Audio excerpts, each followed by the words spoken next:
नमस्कार. टेस्टी किचनमध्ये मी स्वाती तुमचं खूप खूप मनापासून स्वागत करते. तर आजच्या व्हिडिओमध्ये आपण ख्रिसमस स्पेशल प्लम केक बनवणार आहोत. याला ख्रिसमस केक किंवा नाताळ केकही म्हणतात. हा केक बनवताना कोणकोणत्या गोष्टी जास्त झाल्या तर हा केक बिघडू शकतो आणि याची चवही खराब लागू शकते हे मी या व्हिडिओमध्ये सांगितले आहे. तर हा व्हिडिओ स्किप न करता शेवटपर्यंत बघत राहा, म्हणजे तुमचा प्लम केकही अगदीच पहिल्याच प्रयत्नात परफेक्ट होईल. पण रेसिपीला सुरुवात करण्याआधी तुम्ही टेस्टी किचनला अजून सबस्क्राईब केला नसेल तर प्लीज सबस्क्राईब करा. तसंच बाजूचं बेल आयकॉनही दाबा. यामुळे माझी रेसिपी जेव्हा अपलोड होईल त्याचं सगळ्यात पहिलं नोटिफिकेशन तुम्हाला मिळेल. चला तर रेसिपी बनवायला सुरुवात करूया. त्यासाठी मी इथे एक बाउल घेतलेले आहे. या बाउलमध्ये मी 50 ग्रॅम काळे मनुके, 50 ग्रॅम बेदाणे, 50 ग्रॅम कलरफुल टूटी फ्रुटी मी या इथे वापरलेली आहे. तुमच्याकडे एकाच कलरची टूटी फ्रुटी मिळाली तर तेही तुम्ही इथे वापरू शकता. आणि 50 ग्रॅम मी लाल चेरी वापरलेली आहे. ही चेरी आपल्याला गोल अशी मोठी चेरी मिळते, त्याची मी तुकडे करून घेतलेले आहेत आणि ते मी इथे वापरत आहे. ही चेरीही मी यामध्ये घालून घेते. आता या सगळ्यासाठी मी इथे पाऊण वाटी ऑरेंज ज्यूस घेतलेला आहे. ते ऑरेंज ज्यूस मी यामध्ये घालून घेणार आहे. हे मी फ्रेश ऑरेंज ज्यूस घेतलेला आहे. तुम्हाला जर फ्रेश ऑरेंज ज्यूस नाही मिळालं तर रिअलचं जे ऑरेंज ज्यूस मिळतं ते वापरला तरीही चालेल. आता हे मिक्स करून घेऊयात आणि याला सोक करण्यासाठी 2 ते 3 दिवस ठेवून देऊयात. ऑथेंटिक प्लम केक बनवण्यासाठी रम किंवा वाईन वापरली जाते, पण आपल्यासारखे सर्वसामान्य लोकांमध्ये केकसाठी आपण अल्कोहोल वापरत नाही. त्याच्यासाठी बेस्ट पर्याय असतो तो म्हणजे ऑरेंज ज्यूस किंवा द्राक्षाचं ज्यूस. या इथे तुम्ही ऑरेंज ज्यूसऐवजी द्राक्षाचा ज्यूसही वापरू शकता. प्लम या शब्दाचा अर्थ आहे मनुके किंवा बेरीज. त्यामुळे आपल्याला यामध्ये बेरीज किंवा प्लम फळेच वापरायची आहेत. अगदी पातळ साल असलेली आणि एकात दुसऱ्या बिया असलेल्या फळांचाच यामध्ये वापर केला जातो. या सर्व प्लम फळांचा खूप मस्त असा स्वाद या केकमध्ये उतरतो. त्यामुळे या केकला प्लम केक असं म्हटलं जातं. ख्रिसमसच्या काळामध्ये जनरली हा केला जातो, कारण या थंडीच्या काळामध्ये आपल्या बॉडीला उष्णतेची आणि खूप जास्त न्यूट्रिशनची गरज असते. या सगळ्या गरजा या केकमधून पुरवल्या जातात. यामध्ये ऑरेंज ज्यूस किंवा ग्रेप्स ज्यूसच का वापरायचं ते मी इथे सांगणार आहे, कारण ऑरेंज आणि द्राक्ष ही अशी 2 फळं आहेत ज्यापासून अल्कोहोल किंवा वाईन बनवलं जातं. या केकमध्ये आपण काजू आणि बदामाचे तुकडेही वापरणार आहोत, पण ते काजू आणि बदाम या ऑरेंज ज्यूसमध्ये न भिजवता आपण केक ज्यावेळी बनवतो त्यावेळी वापरायचं आहे. या ऑरेंज ज्यूसमध्ये आपल्याला प्लम फळेच फक्त वापरायची आहेत. आता याच्यावरती झाकण ठेवते आणि याला मी 3 दिवस असंच सोक करण्यासाठी ठेवून देते. जर तुमच्याकडे वेळ असेल तर तुम्ही हे 8 दिवसही भिजवून ठेवू शकता. ओरिजिनल प्लम केक बनवतात त्यावेळी हे सर्व बेरीज ते 6-6 महिने वाईनमध्ये सोक करून ठेवू शकतात. त्यामुळे या केकला किती भन्नाट चव येत असेल तुम्ही इमॅजिन करू शकता. आता हे मी फक्त 3च दिवस सोक करण्यासाठी ठेवणार आहे. जर तुमच्याकडे वेळ नसेल तर तुम्ही किमान 4 ते 5 तास तरी ही फळे सोक करण्यासाठी ठेवायची आहेत. आता हे मी 3 दिवस सोक करण्यासाठी ठेवते आणि 3 दिवसानंतर आपण केक बनवायला घेऊया. 3 दिवस झालेले आहेत. आपण बेरीज चेक करूया.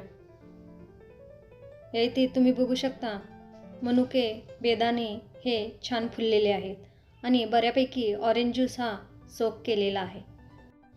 3 दिवसापेक्षा जास्त हे सोक केलं तर हे ऑरेंज ज्यूस अजून थोडं कमी होऊ शकतं. आता हे सोक झालेलं आहे. हे मी बाजूला ठेवते आणि केक बनवायला सुरुवात करते. सुरुवातीला आपल्याला कॅरमल सिरप बनवून घ्यायचं आहे. त्यासाठी मी इथे कढई घेतलेली आहे. जर तुमच्याकडे पसरट कढई असेल तर ती तुम्ही घेऊ शकता. आता यामध्ये मी अर्धी वाटी साखर अशी स्प्रेड करून घेणार आहे.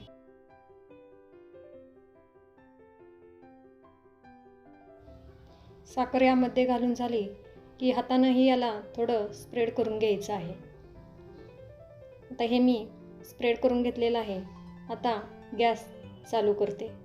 फक्त आपल्याला गॅसची फ्लेम एकदम लो ठेवायची आहे आणि लो फ्लेमवरतीच हे सगळे आपल्याला करून घ्यायचं आहे.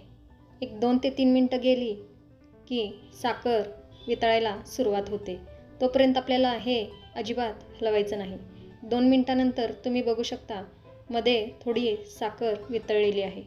अजून एखादा मिनिट गेला की बाजूनीही साखर वितळायला सुरुवात होईल. कढईनेही साखर वितळायला सुरुवात झालेली आहे, तुम्ही बघू शकता. आता याला चमच्याच्या साहाय्याने आपण एकसारखं हलवून पूर्ण वितळून घेऊया. फक्त या इथे आपल्याला लक्षात ठेवायचे आहे की गॅसचं फ्लेम अजिबात मोठं करायचं नाही. लो फ्लेमवरतीच हे सगळं आपल्याला करून घ्यायचं आहे. अजून 1-2 मिनिटं झालेली आहे. तुम्ही बघू शकता साखर विरघळत आलेली आहे.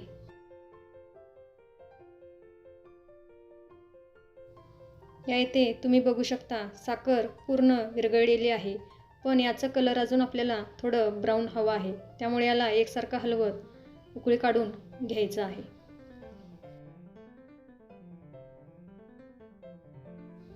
अगदी थोड्याच वेळात हे ब्राऊन व्हायला सुरुवात झालेलं आहे, तुम्ही बघू शकता. आणि याला उकळीही यायला सुरुवात झालेली आहे. आता याला अजून एकदा असं हलवून घेऊया.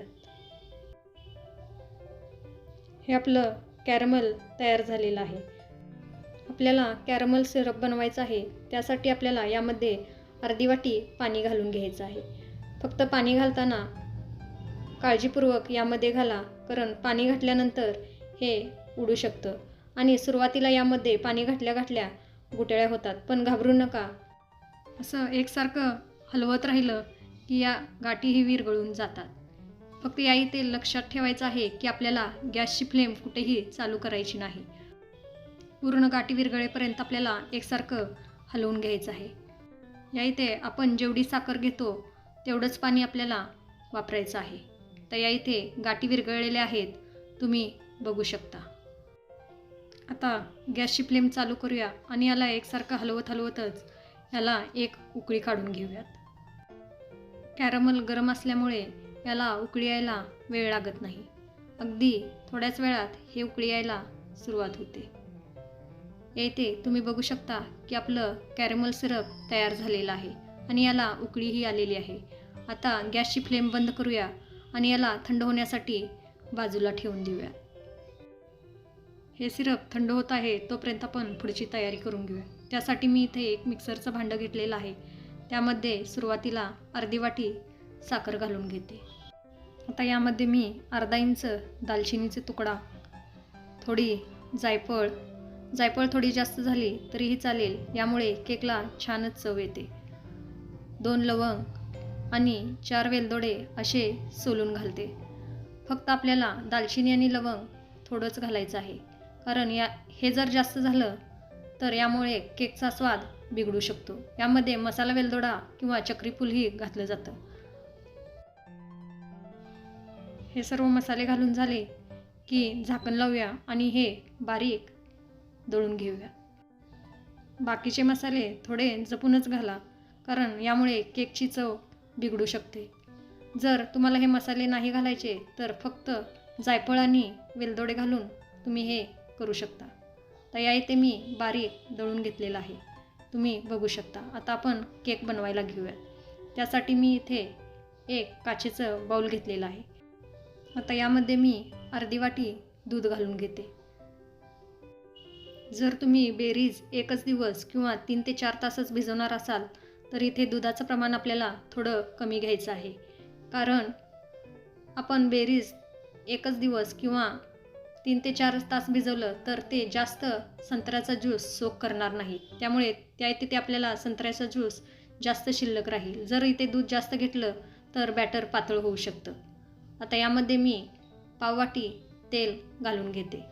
हे तेल मी सूर्यफूल तेल वापरलेलं आहे. स्ट्रॉंग स्मेलचं तेल न वापरता आपल्याला रेग्युलर तेल म्हणजे सूर्यफूल तेल किंवा सरकी तेल वापरायचं आहे. आता यामध्ये मी जी बारीक साखर दळून घेतलेली आहे ती सर्व घालून याला थोडं फेटून घेणार आहे किंवा असं हलवून घेणार आहे. आपल्याला साखर विरघळेपर्यंत याला हलवायचं आहे. साखर बारीक केलेली आहे त्यामुळे याला विरघळायला वेळ लागत नाही.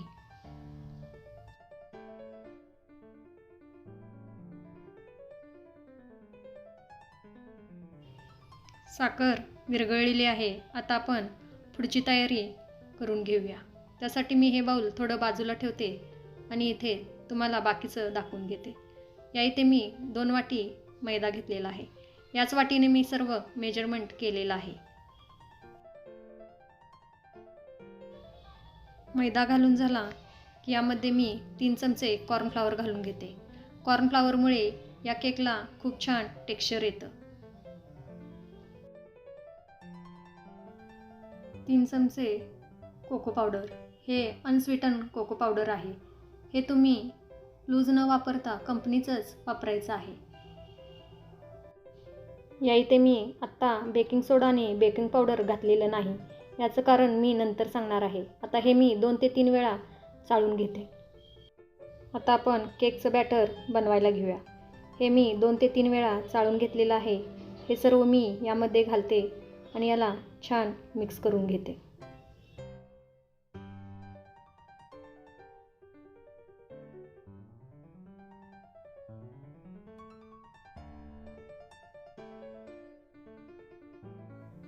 सगळं पीठ घालून झालं की याला असं गुठळ्या मोडत मोडत एकसारखं मिक्स करून घ्यायचं आहे. आता याला एकाच डायरेक्शनमध्ये आपल्याला फेटून घ्यायचं आहे. हे बॅटर मी फेटून घेत आहे. तोपर्यंत तुम्ही टेस्टी किचनला अजून सबस्क्राईब केला नसेल तर प्लीज सबस्क्राईब करा. तसंच बाजूचं बेल आयकॉन हे दाबा. त्यामुळे माझी रेसिपी जेव्हा अपलोड होईल त्याचं सगळ्यात पहिला नोटिफिकेशन तुम्हाला मिळेल. हे बॅटर आपल्याला सुरुवातीला घट्ट वाटतं, पण अजून यामध्ये आपण कॅरमल सिरप आणि सोक केलेले फ्रूट्स घालायचे आहेत. त्यामुळे हे बॅटर व्यवस्थित होतं. आता हे बॅटर फेटून झालं की यामध्ये आपण जे कॅरमल सिरप तयार करून घेतलेलं आहे ते सर्व घालून घ्यायचं आहे. यामुळे या कॅरमल सिरपमुळे या केकला छान कलर येतो. आता यामध्ये मी चिमूटभर मीठ घालून घेते. कोणत्याही गोड पदार्थात चिमूटभर मीठ घातलं की याला छान चव येते. तर याला आपण अजून थोडं फेटून घेऊया. हे फेटायला सुरुवात केली की हे बॅटर थोडं सैलसर वाटत आहे, तुम्ही बघू शकता. तर याला एकसारखं फेटून घ्यायचं आहे. कॅरमल सिरपमुळे या केकला चवही छान येते आणि कलरही एकदम जबरदस्त असा येतो. असं एकाच डायरेक्शनमध्ये याला छान फेटून घ्यायचं आहे. हे आपलं फेटून झालेलं आहे आणि या बॅटरला शायनिंगही आलेली आहे, तुम्ही बघू शकता. आता यामध्ये मी 50 ग्रॅम काजू आणि 50 ग्रॅम बदाम याचे तुकडे केलेले आहेत. ते सर्व यामध्ये घालून घेते. आता यामध्ये मी आपण जे बेरीज भिजवायला ठेवलेले होते ते सर्व घालून घेणार आहे. संत्र्याच्या ज्यूस सकट सगळं आपल्याला यामध्ये वापरायचं आहे. हे सर्व घालून झालं की याला आपण फेटून घेऊया. या इथे तुम्ही बेरीज 1 दिवस किंवा 3 ते 4 तासच भिजवणार असाल तर या इथं आपल्याला दुधाचं प्रमाण थोडं कमी घ्यायचं आहे. आणि 4 दिवसापेक्षा जास्त जर बेरीज भिजवणार असाल तर दुधाचं प्रमाण तुम्हाला थोडं वाढवायचं आहे. कारण की आपण जर फळे कमी तास भिजवले तर ज्यूस आपला जास्त शिल्लक राहू शकतो आणि जास्त दिवस जर बेरीज भिजवले तर ते ज्यूस सोक करून घेतात आणि आपला ज्यूस थोडा शिल्लक राहतो. त्यामुळे आपल्याला दूध जास्त वापरायचं आहे. आता हे माझं सर्व छान फेटून झालेलं आहे. आता यामध्ये मी 1 चमचा व्हॅनिला इसेन्स घालते. व्हॅनिला इसेन्स घालणं पूर्ण ऑप्शनल आहे, पण या इसेन्समुळे या केकला खूप छान चव येते. आता हेही आपण छान मिक्स करून घेऊयात. व्हॅनिला इसेन्स आत्ता न घालता दूध, साखर आणि तेल आपण ज्यावेळी घालतो त्यावेळी घातला तरीही चालेल. आता हे छान मी मिक्स करून घेते. आता हे छान फेटून झालेलं आहे. यामध्ये मी 1 चमचा बेकिंग पावडर आणि अर्धा चमचा बेकिंग सोडा घालून घेणार आहे. बेकिंग सोडा आणि बेकिंग पावडर घातल्यानंतर याला आपल्याला असं पटपट हलवून घ्यायचं आहे. जर सुरुवातीलाच आपण बेकिंग पावडर आणि बेकिंग सोडा घातलं तर हे सर्व बॅटर तयार होईपर्यंत त्याची रिॲक्शन कमी होते. त्यामुळे सुरुवातीला न घालता आपल्याला शेवटीच घालायचा आहे आणि याला एकसारखं असं पटपट हलवून घ्यायचं आहे. आता सगळ्यात शेवटी यामध्ये मी 1 चमचा व्हिनेगार घालून घेणार आहे. जर तुमच्याकडे व्हिनेगार नसेल तर तुम्ही अर्धा लिंबू पिळून त्यामध्ये 4 ते 5 चमचे पाणी घालून ते मिक्स करून यामध्ये त्यातील 1 चमचा वापरू शकता किंवा नाही वापरला तरीही चालेल. आता हे मिक्स करून घ्यायचं आहे. व्हिनेगार किंवा लिंबाचा रस घातल्यामुळे केक एकदम फ्लफी होतो. व्हिनेगार किंवा लिंबाचा रस घालणं एकदम ऑप्शनल आहे. तो न घालताही केक छानच होतो. आता हे माझं बॅटर मिक्स करून झालेलं आहे. आता याला मी ट्रेमध्ये ओतून घेते. त्यासाठी मी ट्रे आधीच तयार करून घेतलेला होता. केकसाठी मी हा मोल्ड वापरलेला आहे. जर तुमच्याकडे मोल्ड नसेल तर तुम्ही डब्यात किंवा पातेल्यातही हा केक बनवू शकता. आता या ट्रेला मी सर्व बाजूने तूप लावून यावरती मैदा भुरभुरून घेतलेला होता. जर तुमच्याकडे बटर पेपर असेल तर तोही वापरला तरीही चालेल.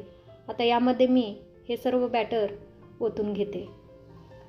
बॅटर तयार करण्याआधीच आपल्याला ट्रे तयार करून ठेवायचा आहे, जेणेकरून हे बॅटर तयार झाल्या त्या मोल्डमध्ये आपल्याला ओतता येईल. आता हे मी मोल्डमध्ये काढून घेतलेलं आहे. याला 2 ते 3 वेळा असं टॅप करून घेते. असं टॅप केल्यामुळे एअर जर असेल तर ती एअर वरती येण्यास मदत होते. आता यावरती मी ड्रायफ्रूट्स लावून घेणार आहे. यावरती तुम्ही तुमच्या आवडीप्रमाणे कोणतेही ड्रायफ्रूट्स लावून घेऊ शकता. सुरुवातीला मी बदामाचे असे 2 तुकडे केलेले आहेत, ते यावरती लावून घेते. तसंच गोल चेरी असते त्याचेही मी 2 भाग केलेले आहेत, तेही लावून घेते. थोडं काळे मनुके, थोडी टुटी फ्रुटी आणि काजूचे तुकडे यावरती मी लावून घेणार आहे. तुम्ही तुमच्या आवडीप्रमाणे हा केक डेकोरेट करू शकता. केकवरती तुमच्या आवडीप्रमाणे तुम्ही कोणतेही ड्रायफ्रूट्स लावू शकता.